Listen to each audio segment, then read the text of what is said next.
Ako si Silvestre. Ako ay nasa mahirap na pamilya, kaya high school lamang aking natapos.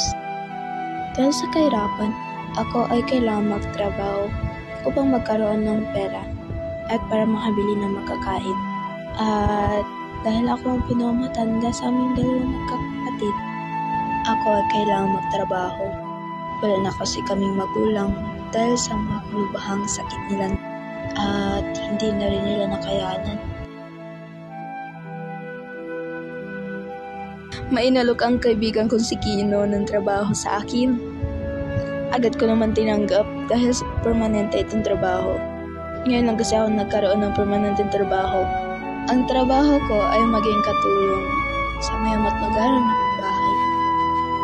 Kinabukasan, pumunta ako sa aking bagong trabaho. Kasama ko ang aking kapatid na si Silver. Wala siyang kasama sa bahay, kaya naisipan kong isama siya sa akin.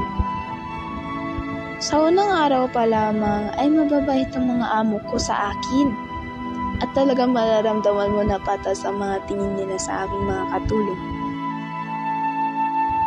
Makalipas ng ilang buwan, nakakakain na kami ng maayos ni Silver. Dahil sa mataas ang sweldo na binibigay sa akin ng mga amo ko. Masaya ang naging buhay namin dalawa. Yung tipong napapaaral ko na ulit si Silver at nakakapagpasyal na kami.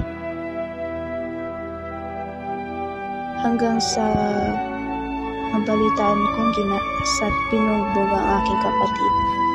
Maiyak-iyak ko itong sinugod mula sa ospital. Ngunit kasaamang palad, hindi na nakayanan ng aking kapatid na si Silver. Bakit?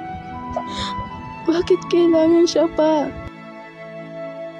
Nabalitaan ko kung sino ang may kapakanan nito at talagang gumuho ang mundo ko sa nalaman. Si Kino. Si Kino ang gumawa.